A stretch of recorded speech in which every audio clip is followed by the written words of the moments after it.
Do you even MilSim, bro?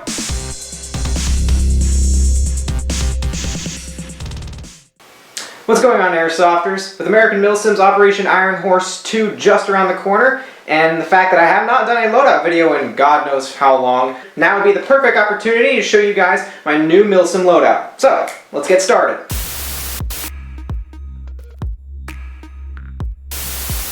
Alright guys, so first things first, let's go ahead and talk about my headgear. The helmet that I'm wearing is a Bravo PJ Fast helmet, and I've pretty much been wearing this thing ever since I started wearing helmets. Some of the straps are starting to break and come loose, so I think it's about time to replace it, but you know, I'm a cheapskate.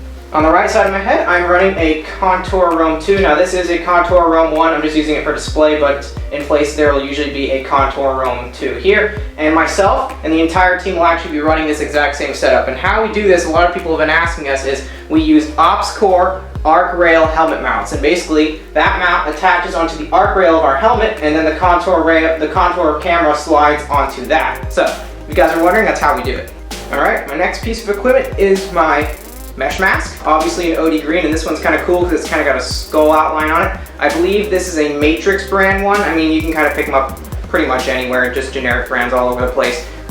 In my opinion, a mesh mask is a mesh mask is a mesh mask. There really isn't too much difference between them. But I choose to wear a mask for primarily lower face protection, to protect my teeth and my lower face, obviously. I know a lot of those Uber MilSim guys out there want to go really tactical out there and you know, run no face pro, and props to those guys. But you know, Nick and Daniel, they haven't been wearing lower face pro, and they got their teeth shot out recently. I don't know if you guys have seen those videos yet, but they lost their couple teeth there. So stick with the mesh mask. The other advantage that this has too is, for those of you who do not know, there's this one vulnerable spot in kind of full seal goggles or glass or whatever, and that's right here on the bridge of your nose. If you people have kind of called in reports before where they've been shot right here on the bridge of that nose, and the BB will somehow kind of worm their way into their goggles. The advantage of this is the arc for this mask actually covers up that little vulnerable spot right on the bridge of your nose where the BB can potentially sneak in there. So, you know, again, the odds of that ever actually happening are extremely, extremely, extremely slim, and I've personally never seen it myself happen. But you know, that just gives you a little peace of mind that that can't happen. Speaking of goggles, the eye protection that I am wearing are the Oakley M-frame goggles with the Helo kit inserts on them. Now, for most MilSim events nowadays, you are required to have some type of full seal eye protection. Standalone, the Oakley M frames are not full seal, if you'll notice. Okay. But when you install the Helo kit on them, you snap that little piece in there, and voila! They become full seal goggles, making these MilSim legal. Now these are ANSI rated, they got all the certifications in there and everything, and I believe they can even stop a .22 caliber bullet. Don't quote me on that, it could be wrong, but they're very durable, so you know, you can be rest assured if you get hit with one of these directly in the eye, even with a really high powered FPS gun, you know, it's not going to do anything to them. The other thing I like about them too is they actually have interchangeable lenses. Obviously on here I'm running clear because at IronHorse 2 and most of the MilSim events we go to, they're actually going to be running both day and night operations. So you obviously do not want to be wearing tinted lenses when you're playing at night games, otherwise you're not going to be able to see anything at all. I've done that before, it's not fun. Also what's nice about them too is it comes with two different nose bridges, so you know, for those of you who got different size faces and all that good stuff, you can actually switch out that nose bridge right there and kind of adjust the goggles to your own specific face, so that's kind of cool. And lastly, on my head, I got a couple guys ask me why I wear this too, and there's actually a couple specific reasons why I wear this. Number one is actually to keep the helmet nice and stabilized, because for those of you who wear helmets, I think you're kind of aware that it has the potential, if you don't really cinch it down, to kind of slide and shift around. I found that if you actually wear one of these little balaclavas, I call them head wraps, whatever you want to call them, when you wear them, okay, you put them on your head, the helmet actually doesn't like to slide around as much, so it keeps that helmet nice and stationary and doesn't make it from wobbling and twisting all over the place. This is nice because when you're recording footage like us, then the camera footage is nice and stable, it stays nice and stationary, it's not shaking when we're running or wobbling too much, and that, you know, just a nice little thing to help out there. The other thing too is in Florida, we have a lot of mosquitoes, so when you go into the deep jungle and you go into the forests, you know, one of the places that mosquitoes love to get you is on the neck, on the cheek, and on the ears. Now my mesh mask kind of covers up my cheeks and neck pretty well, but it doesn't cover my ears. So what I will end up doing sometimes is pulling that balaclava over my ears, and though sometimes the mosquitoes can actually bite through it, it actually helps out a little bit. We'll combine that with a little bug spray, and they don't really get to me all that often, so that kind of helps out a little bit too. But that about does it for my headgear. Let's go ahead and move on to my chest rig.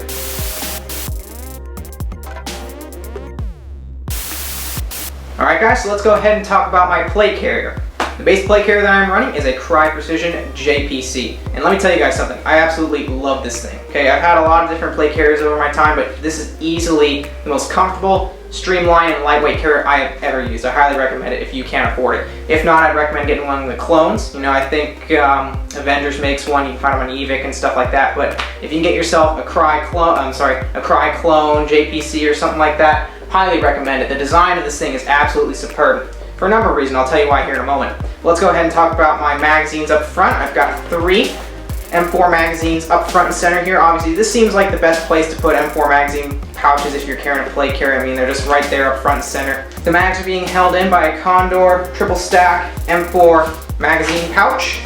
On my right side, I actually have 2 double stack M4 magazine pouches, which are holding my 2 Thunderbee grenades. I actually might put some MK5 flash bangs in here if I can fit them, but I found over the years that the best grenade pouch for Thunderbees is actually one of these double stack M4 magazine pouches. They fit them actually really well, and they have that nice top cover on them so they don't fall out or anything, and they keep them situated. They also prevent the firing pin from coming out, which we've had with other systems, which we've had a problem with other systems before, where you're running around, all of a sudden that firing pin you see kind of start to walk out a little bit. Kind of get worried about that, but because of this over flap, I guess you call it, I don't really know, you call it flap that goes over the top of the magazine pouch, it prevents that firing pin from coming out, so that kind of solves that issue there.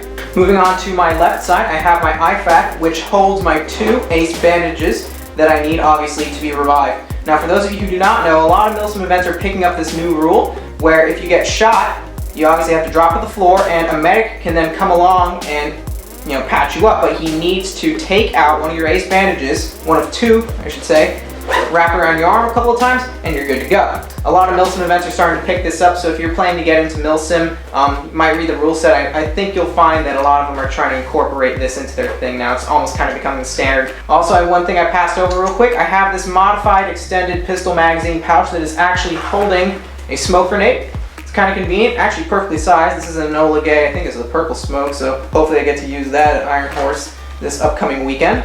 And lastly, let's go ahead and talk about my backpack. Now, the backpack that I'm wearing is a small assault pack. I believe it's by Condor, and I don't know, I just absolutely love this thing. It's small, it's slim, it's lightweight. Now, if there's one thing I love about gear and equipment is it needs to be lightweight and streamlined. I don't like big, bulky gear hanging off. I don't like things flopping around. I like things to be tight, secure, and streamlined.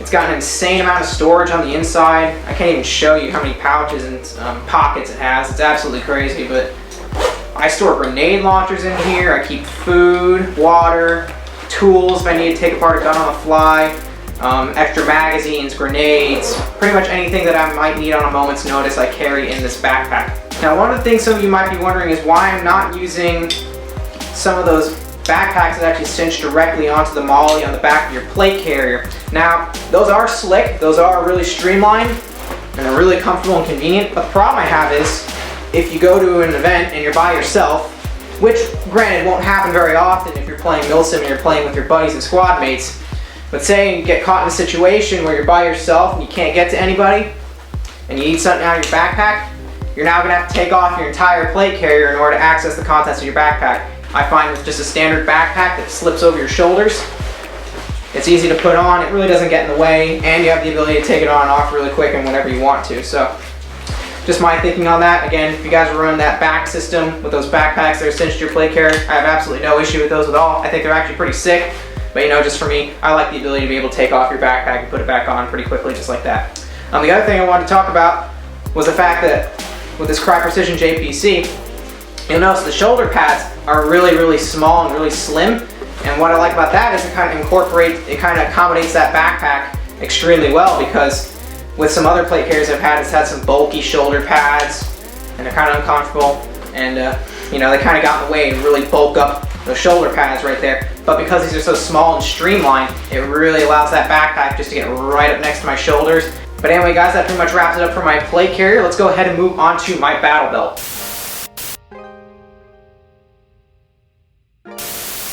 Alright guys, let's go ahead and talk about my battle belt setup.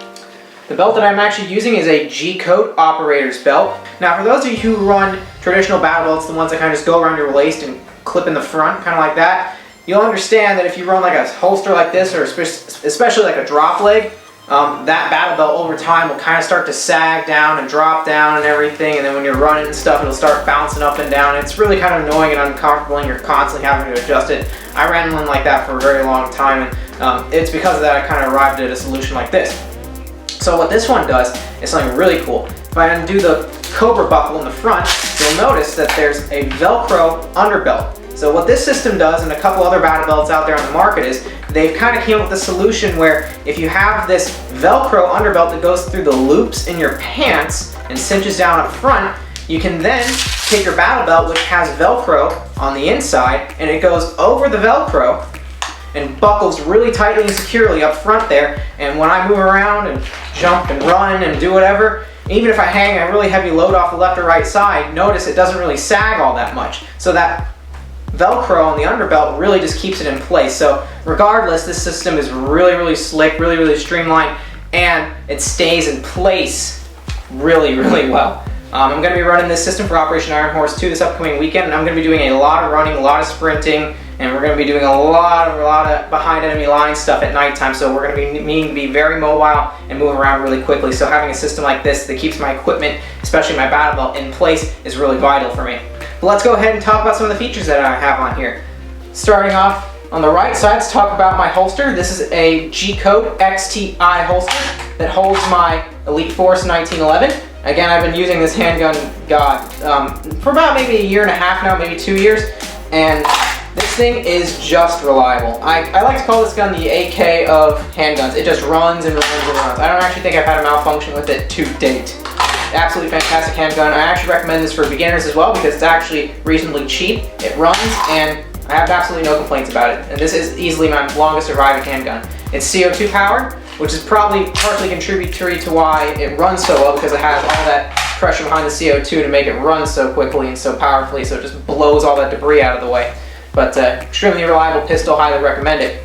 Again, I said this is a, like I said before, this is a G-Coat drop leg panel, and I'm using a G-Coat XTI holster. And what's special about the XTI holster is it's kind of got this hood on it. So it's kind of got two levels of retention. First, it's got the Kydex, which just kind of keeps it nice and snug in there. But you know, in case you want to do all that operator tactical barrel rolls and everything, you know, it's got that hood. So even if it does manage to come out, it can't get past that hood unless you push down on this little lever right here, which I'm going to do with my thumb. Pushes that hood forward, and you can draw your pistol out. One other really cool thing about the G-Coat series of holsters is it actually has, this specific model has their RTI system, which basically means if you have these two little buttons right here, you press, insert them, right?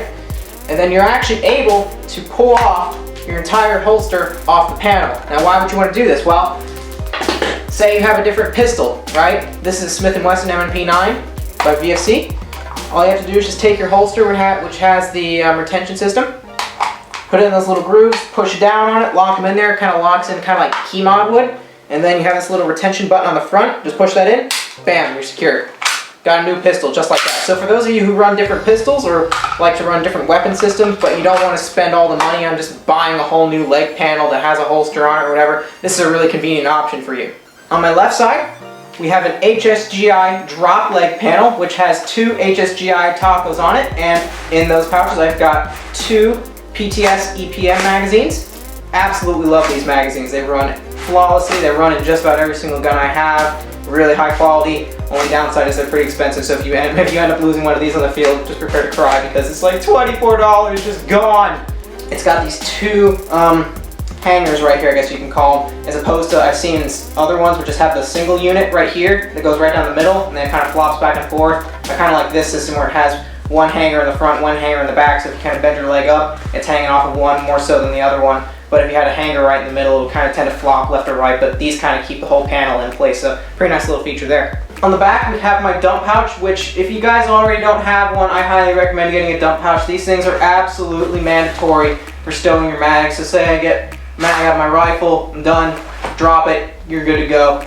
You'll also probably notice right here, I've got a Kydex knife sheath for my cold steel training knife. I get a lot of questions about this. No, it is not a real knife. It is just a plastic training knife. See, it bends. Okay, this is for up close and personal melee kills. I've actually gotten a couple kills with this before, so I'm hoping I can get one at Operation IronHorse 2. I almost got a guy last event, but I was stupid and I got friendly fire because I didn't inform my teammates that I was going into a building. So unfortunately I paid the price for that. But hopefully for this event I'll be able to get a knife kill. If I do, I'll be sure to upload it to YouTube for your viewing pleasure. And guys, I think that'll about wrap it up for my battle belt. It's actually reasonably lightweight, only weighs about 5 pounds, has a lot of equipment on it, and yet because of that Velcro system, it's still not bouncing and wobbling around, so really happy with this setup. We'll see how it runs this weekend.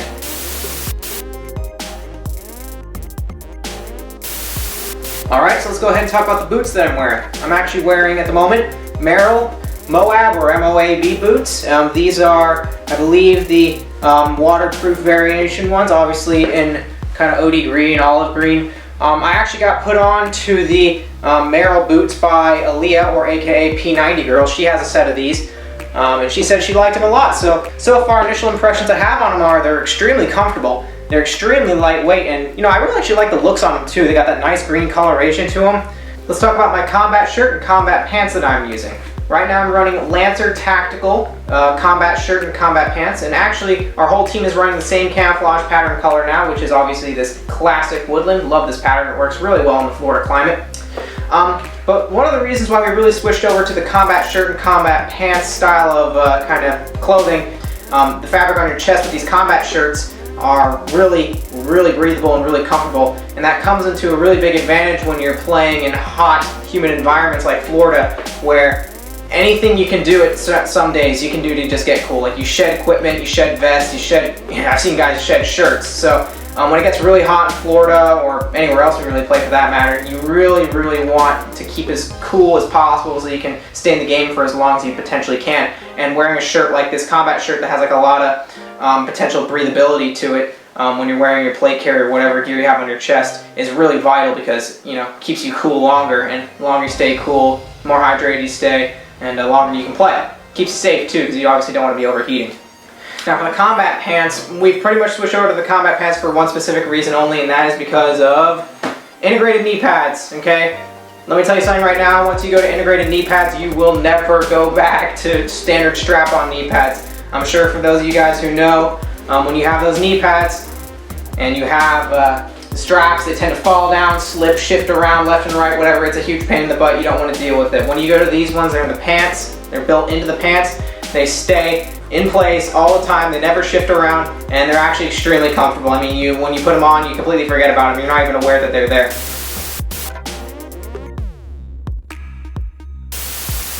Alright guys, last but not least, let's go ahead and talk about my rifle that I run at most MilSim events. Now, I've been running this gun for, I think, about coming up on 2 years now, and I absolutely love this thing. It's small, lightweight, compact, and it just shoots extremely well. Let's go ahead and talk about some of the upgrades real quick. The stock I have on here is just a standard crane stock, nothing special about it really. Houses my 7.4 volt LiPo battery wired to Dean's. Moving up front here, got a couple pieces of mag pull here. Got a Magpul pistol grip, and we've got a Magpul angled foregrip up here, which allows me to get really forward on that gun. And I don't know why, but I've always been a fan of that thumb over bore method. A lot of my guns that I run vertical grips on, I'll find myself really creeping up there and doing that C clamp. Okay, I don't know, it's just comfortable for me. That's how I run my real steel guns. So you know, having a gun that kind of emulates that too, it's kind of nice. Plus it looks uber operator tactical, and you know, as everyone knows, you know, playing airsoft is 50% just looking cool, right? So that's pretty much it for the Magpul upgrades. Let's go ahead and talk about some of the optics and sights I have on here. Primary sight I'm running on here is a China clone EOTech sight. I get a lot of questions where I get these from. I got this one I think off of Amazon. eBay occasionally has them. They're kind of hard to find. EOTech doesn't like people replicating their sights, so occasionally you'll find one that kind of sneaks in from the Chinese market or whatever overseas, or you know, just they kind of show up every now and then. People have them for sale. So if you guys can snap, you know, a little clone EOTech sight, I recommend doing it. And the alternative would be buying a real EOTech, which would be about $400 to $500, which would probably be more than the price of this gun. So you know, there's that to consider. Backup sights I'm running on here are ICS polymer flip-up sights. Nothing fancy, really just basic. They're cheap, they work. They're mainly there for looks. I guess if your sight got shot out, which I have seen happen, then I would have to switch it to backup sights. All my sights on my gun are actually zeroed. Got my holographic zeroed, and I got my backup sights zeroed, so that is a thing. Rail on here is a Noveske NSR rail. It's a key mod rail. Works pretty well, no complaints really. It's small, lightweight, compact. You know, have no complaints. It's really nice. Again, Noveske NSR rail. What's nice about it is, unlike your traditional quad rails, I think a lot of people are starting to switch over to the M-Lock/key mod systems, you know, whichever one you prefer is up to you. But basically what that allows you to do is attach individual rail panels onto your rail system. So instead of having a really bulky quad rail, I'm sure you see on a lot of M4s out there, that adds a lot of weight, adds a lot of bulk, and kind of gets in the way a little bit. So what these key mod and M-Lock rail systems allow you to do is keep that rail really slim, really sleek, and a lot more lighter. Okay, and again, if you just want to add something on there, all you have to do is just pick a little rail segment, kind of insert it in there, tighten the screws down, and then you got a little rail segment that goes directly onto it, and you can attach whatever you want onto it. What's actually interesting is a lot of companies nowadays are actually starting to make attachments that go directly onto the key mod. So if you're interested in just having just the attachment and don't want to mess around with just attaching a rail to it, a lot of companies out there are coming out with attachments that go straight onto the key mod, straight onto the M-Lock. So, you know, that's a really nice feature. So I really do think M-Lock and key mod are the future for rail systems there. So, alright, moving towards the front end of my gun, we have my flashlight, which for MilSim events I find is absolutely mandatory, especially if you're playing night games. You gotta light up a room, okay, and you gotta go under a bridge or in a tunnel. We did that at Ironclad 2. We actually had to go through a whole tunnel system. If we didn't have flashlights on our guns or anything on our person, we wouldn't have been able to see in there and all. So if you guys are planning to do MilSim events, highly recommend somehow incorporating a flashlight onto your system. How I have mine set up here is actually, well, first of all, the flashlight I'm running on here is a UTG flashlight. Just a little standard run-of-the-mill flashlight. Gets the job done, works, no complaints. I have a pressure switch attached on the front here. I'm going to be trying it out this year. Previous years, all I've done was a traditional push-button system where you have your thumb comes up, push on the back of the flashlight, it lights up. This year specifically, I'm going to be trying a pressure switch, and what the pressure switch allows you to do is just push on a little tab right here on the front, and it lights up the flashlight. Pretty convenient because you got your thumb, again, with me liking that thumb over bore kind of hold, I can just come over there, I'll show you guys, I come over with my thumb, sits right there, boom, flashlight goes on, no problem at all. So pretty sleek little setup, really happy with my rifle. If you guys are interested in checking out all the specs and all the upgrades I've done to this gun internally and externally, I actually did a video on that pretty recently. I think I titled it Custom Armory Video. I'll leave a link to that video in the description down below if you're interested in checking out all the specs on my gun, maybe you want to replicate something like it, or you're just curious about the specs or anything like that. Also, if you guys got any questions on the gun or anything, please be sure to leave them in the comment section down below and I'll be happy to answer it for you. Alright guys, thank you all for watching. Hope you all enjoyed, maybe even learned something. If you guys got any questions on any of the gear or anything I'm using in this video, please be sure to leave them in the comment section down below, and I'll be sure to reply to them as quickly as I possibly can. Also, please be sure to leave a like on this video. It really does help us out, and we would really appreciate it. Also, be sure to subscribe to the channel for content added every single Thursday. Alright guys, once again, thank you all for watching, and we'll see you later.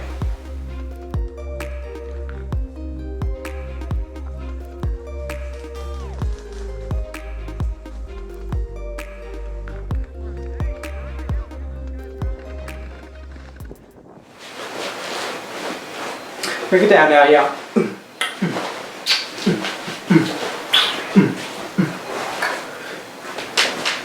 That is about a 90% probability that will not go in the video.